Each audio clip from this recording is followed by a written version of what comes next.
Hello, this is Lord Sycamore with the story under the song for New Apartment, track 1 from my debut album, Child Coming Home.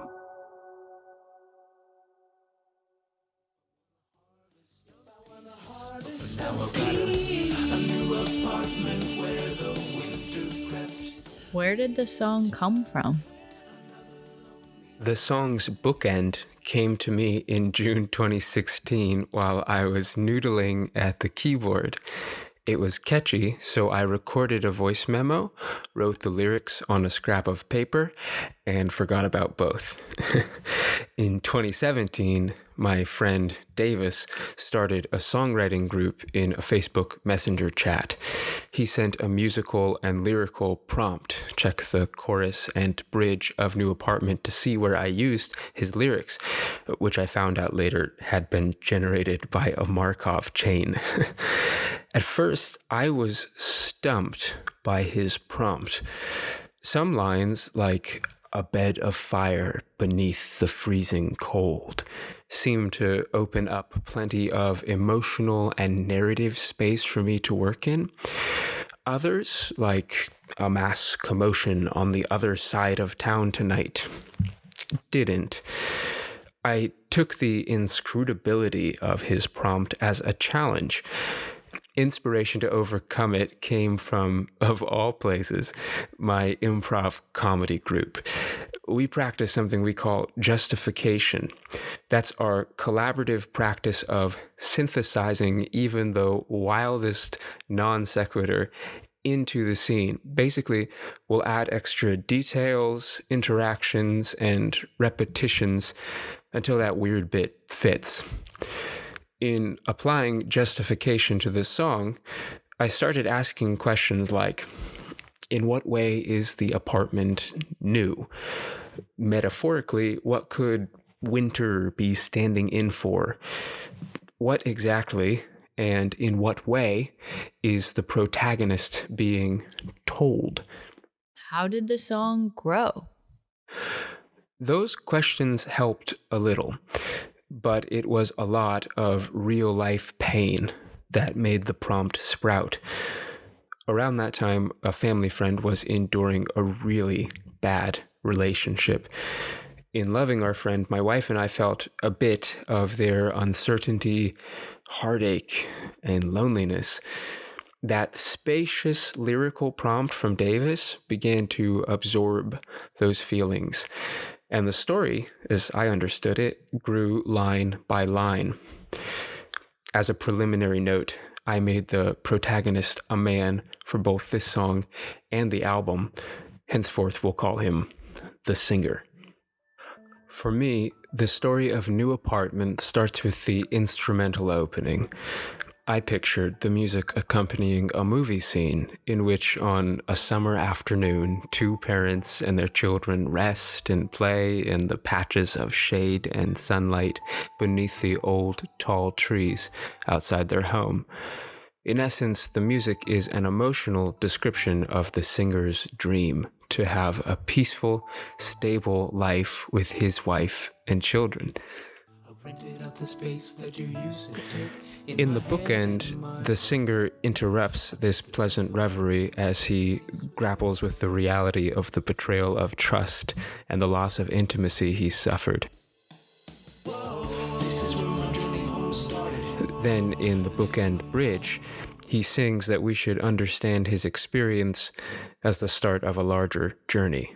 This means the album's story arc, essentially. I met you at our work when the driving snow filled the booze with cold. In verse 1, the singer is working at a restaurant during the winter.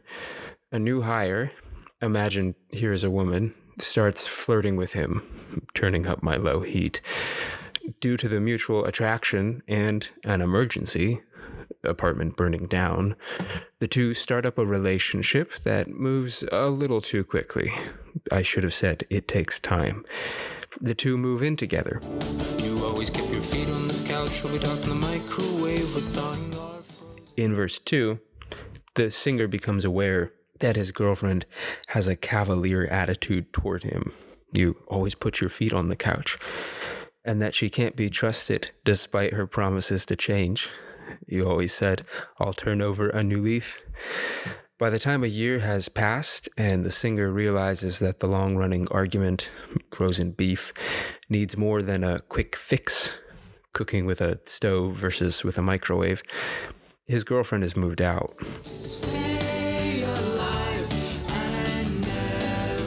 In the bridge, the singer resolves, despite his loneliness, the pain of his loss, and his questions about whether his former lover feels the same unrest, to keep his dream of having a family alive.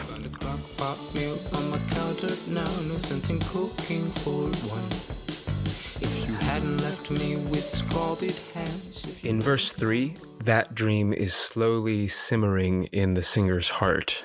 You'd find a crock-pot meal, no sense in cooking for one.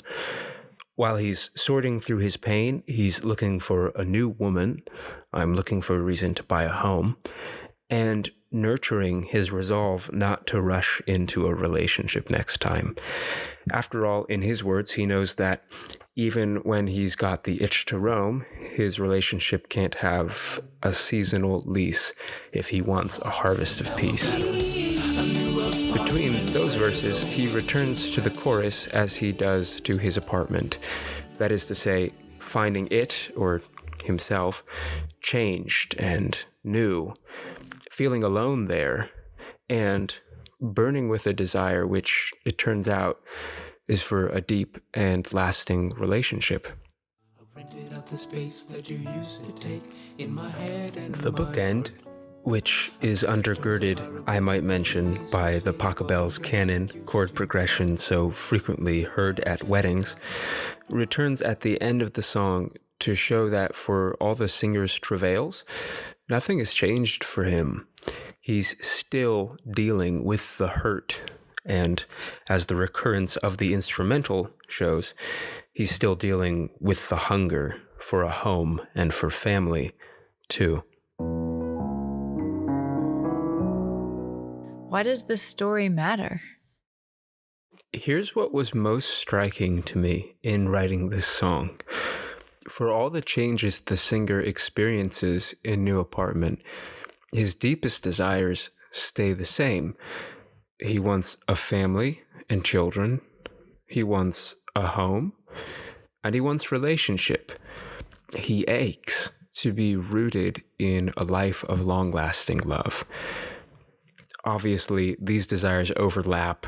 The desires for family and for relationship, it could be argued, might well be conflated into one, the desire for relationship. I make them distinct here because of the thematic role all three desires have played, both in my own life and in the narrative arc of the album.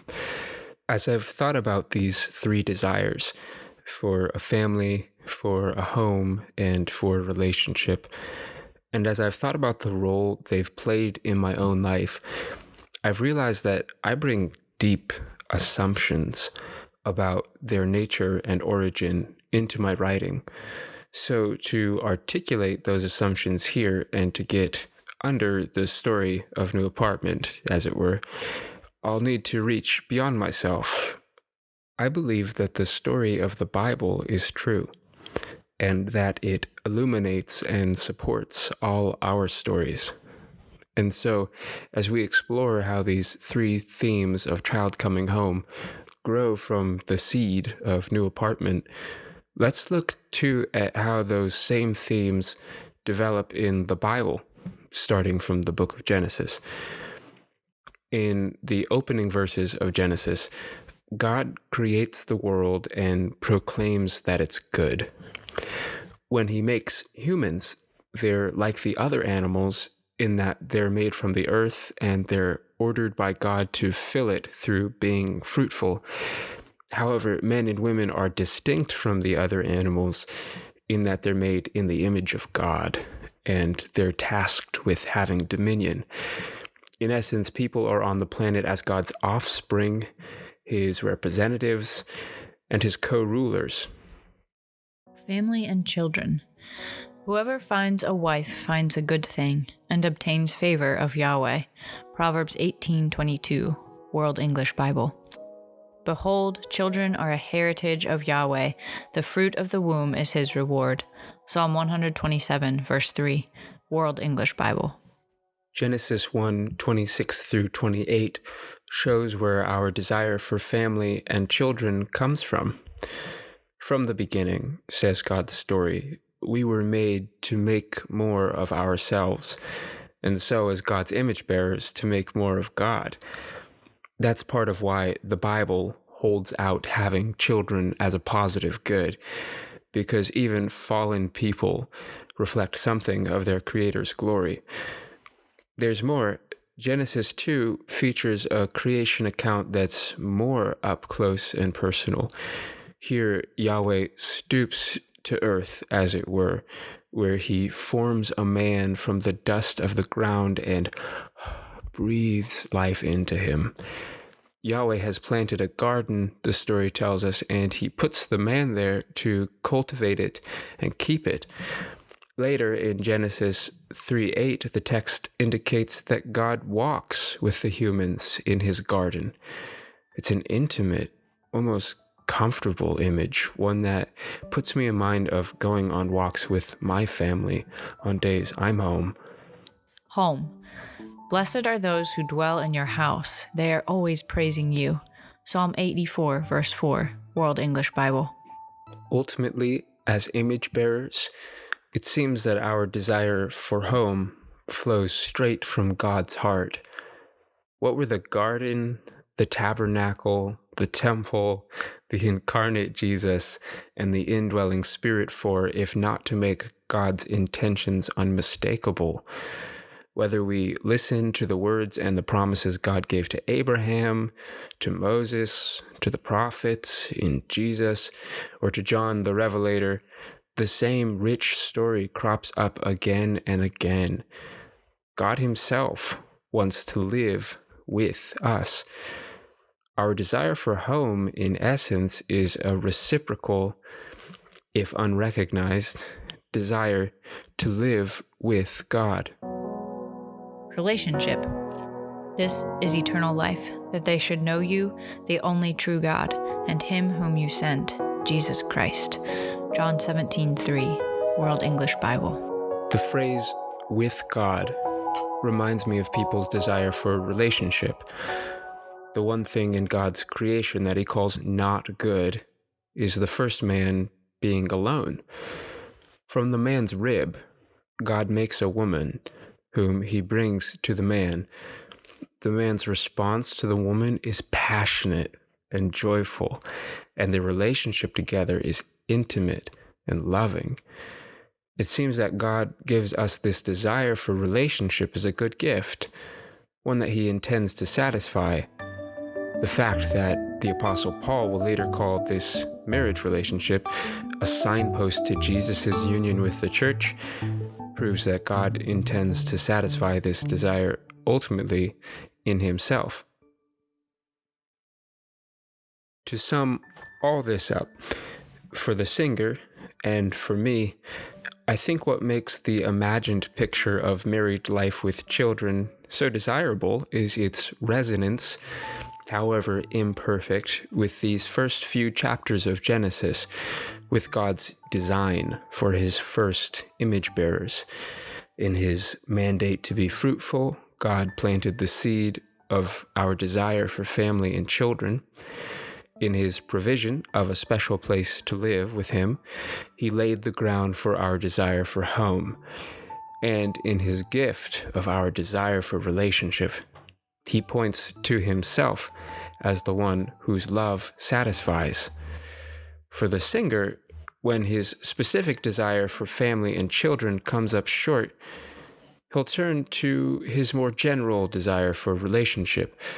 He'll do this, as we'll see in the next song, Aching to Be Had, as a way to probe his feeling of being alienated from the something, somewhere, or someone that would make his life essentially meaningful.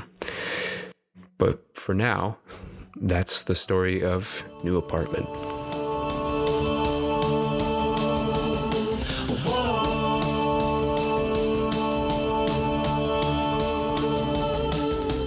Thank you for listening.